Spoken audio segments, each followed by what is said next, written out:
Nora Speaks is a weekly podcast that tugs at the soul and consciousness of the Black community.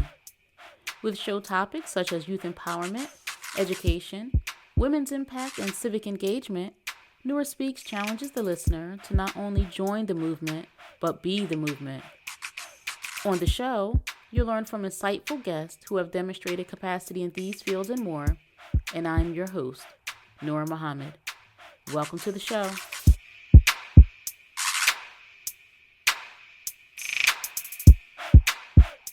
Welcome to episode 263, and I am your host. Thank you for joining me for another episode of Nora Speaks, and I am happy that you've joined me. It is a privilege and honor to have your attention. There's so much competing for our attention today, whether it's television, whether it's YouTube, podcasts, audiobooks, real books with pages that turn. There's so much competing for the consumer's attention today. So the time that you spend with me, I certainly value it. And that's why I try to keep my episodes brief. I try to keep a tight 15 minutes, although sometimes some conversations require a little bit extra. But because I know that there's so much that is pulling at the listener, I like to come in, be strong, say what needs to be said, and then step on out. So we're going to get right into it. And so this episode, I mentioned at the conclusion of last week's show that I would be talking about what is called a Mississippi appendectomy. But before I can talk about that, I have to talk about a very popular term that came in the late 1800s, early 1900s, and that is the practice of eugenics. And eugenics is a philosophy or practice in which there is selection in who can reproduce, who can get married and have children. And the goal of eugenics is to produce an offspring in future generations that share and possess positive traits or favorable traits. And the idea is to eliminate those traits that are unfavorable. So individuals deemed unfit should not have children, and those individuals who are deemed fit should have children. The question is, who's making those decisions? And so often, people who were poor, people who had certain disabilities, people who, like blindness, for example, or deformity, some kind of intellectual disability. And so there were categories by which people were classified. There was the term retarded that is not used in popular jargon today. But that was a term that was used. Idiot, moron. I mean, I know these might be some things that we throw around today when we're saying something disparaging about a person, but that was actually an intellectual classification of an individual during that time and during that practice of eugenics. And there were also people who had some kind of what was thought to be a morality problem. So if someone was deemed promiscuous, a lot of women were deemed promiscuous. Even if a child is raped and gives birth, then they would determine that that girl is immoral and should not have any further children. And even if you were Black, right? And it wasn't so much a social status of a Black person, but if you were Black, the eugenicists at the time felt that they should have say in who among us should be procreating and producing children and how our population growth should be. And so that was not in our control, just like it wasn't in our control on the plantation. We didn't have say in terms of, giving birth and having children. We were like the cattle, the pigs, the sheep, the chickens, right? We were just a tool of the master. And so if the master wanted more chickens, he got more chickens. If the master wanted more cows, they were bred. Wanted more horses, they were bred. And so we too were bred. And so we didn't have say. I mean, thinking about a woman deciding, making an after choice to have a child, knowing that that child is going to be humiliated, is going to be treated with the most inhumane, undignified means. That child is going to be beat, raped, tortured, possibly lynched, even sold away. So a black woman, and or a black man, really, had say in terms of growing a family on the plantation. But fast forward, and we're no longer on the plantation. And, there were people who still wanted to have say in how we reproduced, and they wanted to be those decision makers. So it was a time in American history where there was a very selective, scientists were behind this, legislators were behind this. There was a very selective factoring in to who could and should have children. Um, and it was so popular that unfortunately Nazi Germany was influenced by this, and they too practiced this philosophy of eugenics in terms of trying to, quote, weed out those undesirables or those people who were unfit to reproduce. And they had their categories, not so much dissimilar to what the United States had, but they also sterilized individuals and murdered them, as we know. And so, a very famous and prominent eugenicist in the United States is Margaret Sanger, and many are familiar with her as the founder of Planned Parenthood, as a feminist, as a women's rights advocate. So Margaret Sanger is often thought of or revered amongst women and women's groups because she believed that women deserved and entitled to have control over their bodies. But again, the question is which women? And so I'm going to share something with you that Margaret Sanger wrote. And she, I will say, was a formidable eugenicist. And this is what she said. Well, first, before I get to what she said, I just want us to be thoughtful about recognizing the control that individuals had over our bodies, had over our families, had over our communities. And although Margaret Sanger is celebrated in some circles, I would say she's not someone that should be celebrated in our circles. And I'm specifically talking about Black American women, because this is what she had to say about us. Eugenics is the most adequate and thorough avenue to the solution of racial, political, and social problems. So basically, selective breeding, controlling who can and who should not have children, is the most adequate and thorough avenue to the solution of racial problems. So this is what she said. But she also said this, that no woman can call herself free who does not own and control her body. No woman can call herself free until she can choose consciously whether she will or will not be a mother. Well, is that true? Either a woman is free because she has say and can control when she chooses to have children or not, or perhaps some women should be controlled, and that decision should be governed by another. And it doesn't sound like Margaret Sanger wanted us to be free. It's specifically not free to make those decisions for our families, our community, and our bodies. Margaret Sanger also said this: the most successful educational approach to the Negro is through a religious appeal. She said, we don't want the word to get out that we want to exterminate the Negro population. And the minister is the man who can straighten out that idea if it ever occurs to their more rebellious members. Let's use religion and let's use the minister as our chief mouthpiece for our agenda, because he is the one that's most qualified to deliver our message. And so we don't want them to know that our idea and objective is to exterminate the Negro. So let's give the minister something to say to the people, because they're likely to accept it from him. So that's some history on Margaret Sanger. And so you may say, well, what does this have to do with the Mississippi appendectomy? Well, when many women went into the hospital to have children, uh, they were sterilized. Either there was some kind of surgical procedure that was done that interrupted their ability to conceive, or their uteruses were removed altogether through a hysterectomy.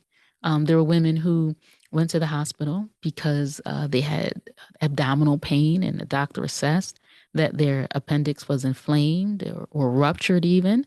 And so they would need an emergency appendectomy. An appendectomy is the removal of one's appendix. Many women left the hospital with not just their appendix removed, but also their uterus removed. Without their consent, doctors forged signatures, medical consents. Doctors forged medical records and falsified documents suggesting that a woman had a condition that required it. Some doctors forged or modified or revised medical records indicating that gallbladder removal was done when in fact the woman had a hysterectomy. And there's one woman who spoke about it very prominently, and that is Fannie Lou Hamer, the heralded civil rights leader. And her testimony was so powerful that the president, I don't remember if it was Lyndon B. Johnson or President Gerald Ford, but one of them uh, came on with a presidential broadcast, because that is something when the president comes on TV, all attention goes to the president. So the president interrupted her nationally televised testimony about this experience of having a quote Mississippi appendectomy with his own presidential remarks, because that's just how powerful her testimony was, and something that was so common amongst Black women, unfortunately. And, to think that many Black people really had a problem with literacy, experienced poverty. Now, just think about this. In the eyes of the eugenicist, a person who is experiencing poverty should not have children because they're unfit. Um, well, what contributed to their poverty? And I think that's a walk down memory lane or through history that we should examine. I mean, think about a person whose family worked a plantation in slavery, right? In 1866, 1867, we find out that you're free now. Free to do what? Free to go where? Well, I don't know where to go. I have no one to go to. So I'll just be a sharecropper, meaning I will live on someone else's land. I will work that land, and I will, whatever income I receive, I will pay it to the landlord, the landowner, right? So you have slaves or sharecroppers now working in the fields, picking cotton. And when it's being weighed, they're being cheated out of their labor and their earnings. And then they have to pay the landlord for use of the land and the shack that they live in. So you think about, how was a Black family to gain wealth at that time after the so-called emancipation? There's a incredible documentary called Slavery by Another Name, and I think it's very important for us to go watch and understand our history, because sharecropping was slavery by another name. People who were disadvantaged, people who didn't have means, and so because we didn't put ourselves in poverty, the American structure, the social structure, really helped forge that as a systematized experience for many of us. And now you're going to say we're poor and we shouldn't have children, right? Um, Instead of thinking, well, let's solve this problem and create equity, the solution is to cut off the bloodline. Um, but as I said, this experience happened to so many women. Fannie Lou Hamer is just one. You can go and you can watch some of her testimony, and she speaks on this subject so well, and it's such a brutal retelling of a horrific experience that she and other women experienced. But I'll say there were other instances in which women were coerced into sterilization. Again, I mentioned that a lot of women just didn't know that this was happening to them, right? And they were tricked, duped, lied to, experimented on. And in some cases, some women were coerced into doing it because it's either we're going to put you in jail or you're going to get sterilized. You're going to receive these social benefits or you're going to get sterilized. Or excuse me, you'll get these benefits if you submit yourself to this sterilization. And you're looking at your children who are hungry. You're looking at your children who need food. And these are the options that we have. And so a lot of women submitted themselves to that because they just didn't know.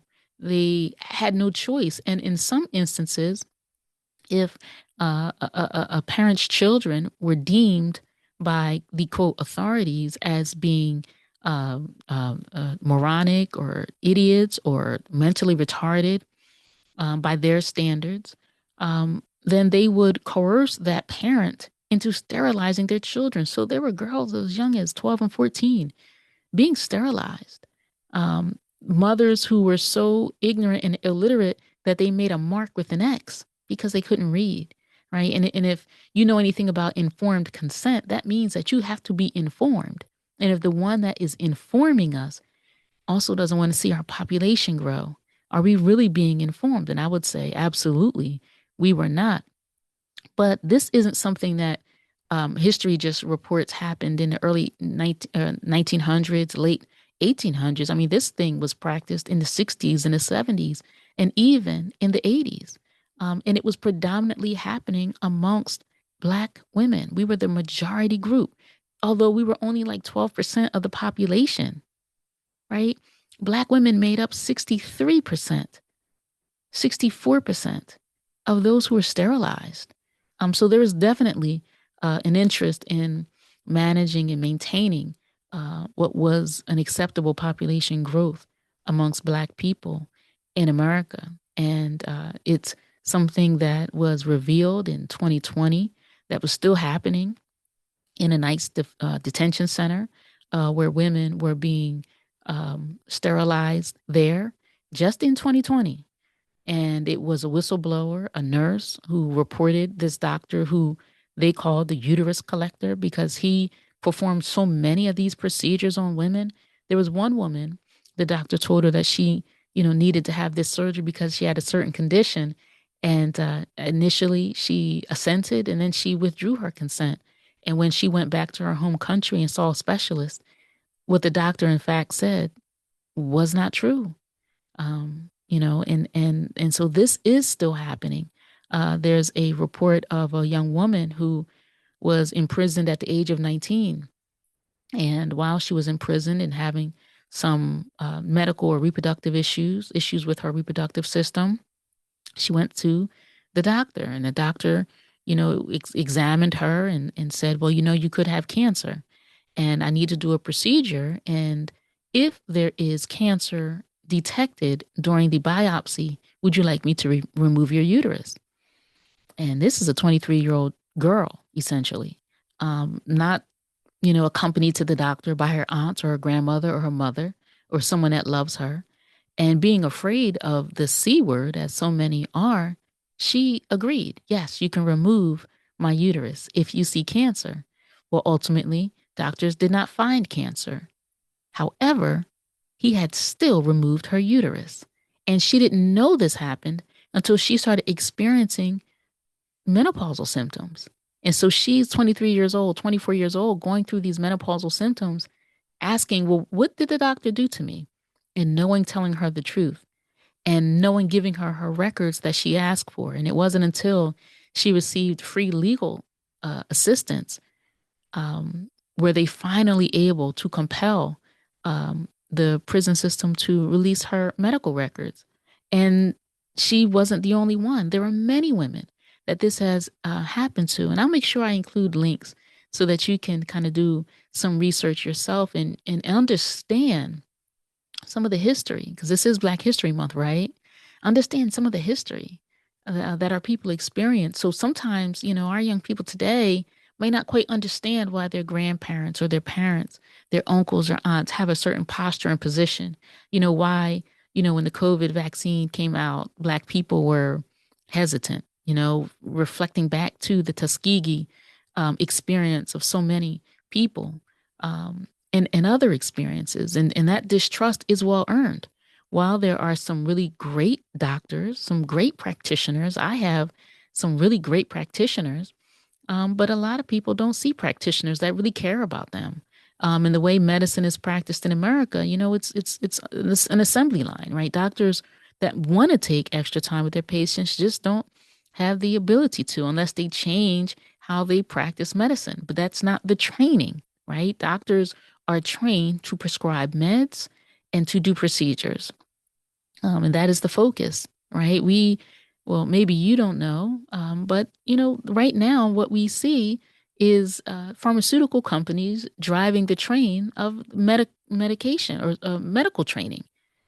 Pharmaceutical companies are driving the train as it relates to um, the training of doctors, right? Doctors prescribe, right? Doctors treat.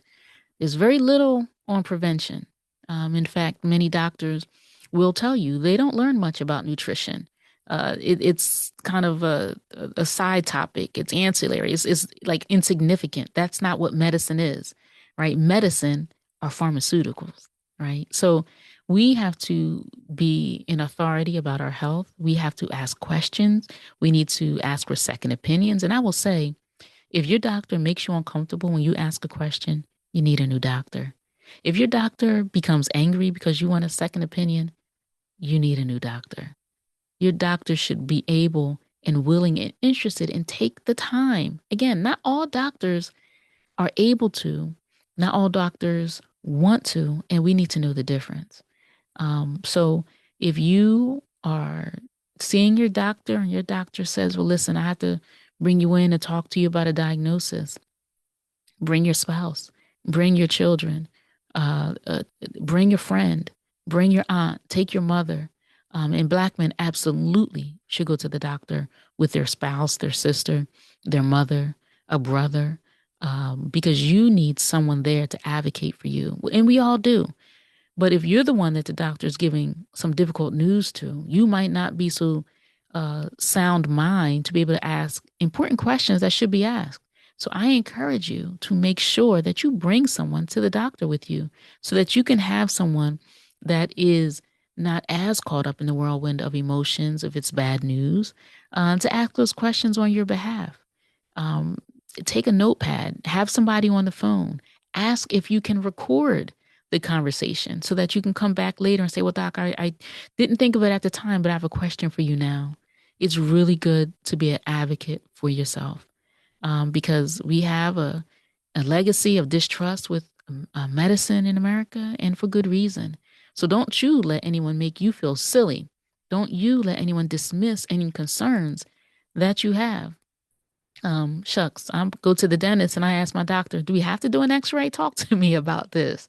And my dentist will explain what needs to happen, the risks, where we pick up radiation outside of the dentist's office. And I just love her. And I refer her all the time to anybody who's looking for a dentist. So I want to encourage you to be responsible, to be thoughtful, ask great questions. And just remember, everything that you read on Google is not true. But do your best to take control over your health. And a Mississippi appendectomy, it's an awful, awful experience that so many families suffered with. The humiliation, the shame, the anger, the trauma that a woman experiences when someone else has made a decision about her health. Now, Margaret Sanger said, a free woman is a woman that has say and control over her body. But Margaret Sanger didn't want us to have freedom and control over our bodies. So I just want to say, be careful in who we pick as heroes or people that we should admire. And now, because you've listened to episode 263 of the podcast, you learned something that perhaps you didn't know before you turned this on. I want to thank you so much for joining me for this episode of Nora Speaks. And come back, tell a friend, let others know about the podcast. And I know some classrooms play Nora Speaks. Some parents play Nora Speaks with their children just to spark conversation, get their children talking about the topics that we discuss here on the podcast. And if you ever have any questions for me, any comments for me, you can email me at Nora@Nora Speaks.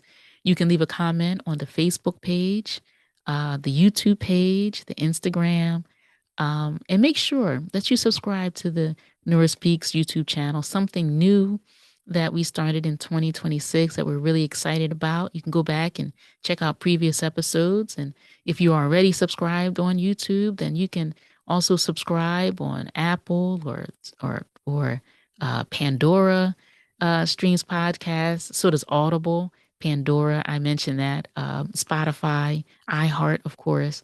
Anywhere that podcasts are streamed, you can find Nora Speaks. I want to thank you again for joining me. Until next week, stay in peace. We were brought here as a piece of property. And to keep that piece of property, it is to not allow the property to know the value of the property. And what I mean by that, if you had known the history of yourself,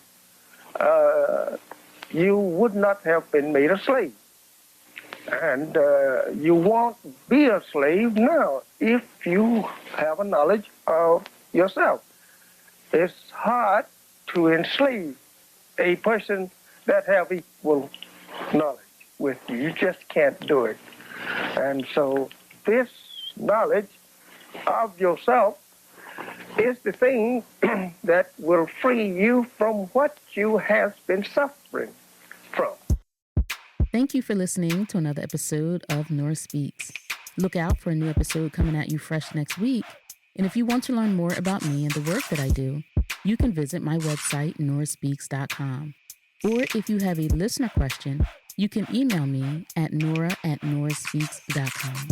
Follow Nora Speaks on X, Instagram, and Facebook at Nora Speaks, or you can subscribe to the Nora Speaks YouTube channel. I will be sure to include links in the show notes. If Nora Speaks has value to you, please subscribe, rate, and review, and share with family and friends. And be sure to check out previous episodes. And remember, don't just join the movement, be the movement. Stay in peace.